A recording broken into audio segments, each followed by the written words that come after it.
প্রচুর স্টক ও variety collection, দেখলে একটা না একটা পছন্দ হবেই। দামও ভীষণ কম, মাত্র 10 টাকা। ওইটা একটা পছন্দ হয়েছে বেশ, মানে ঠিকঠাকই দাম বলছে, কারণ ওখানে দাম ওটাই হয়, 20 টাকা মনে হয় বেশি বলছে।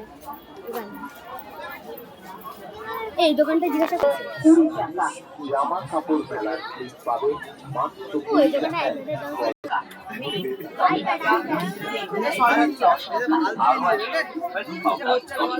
এই তো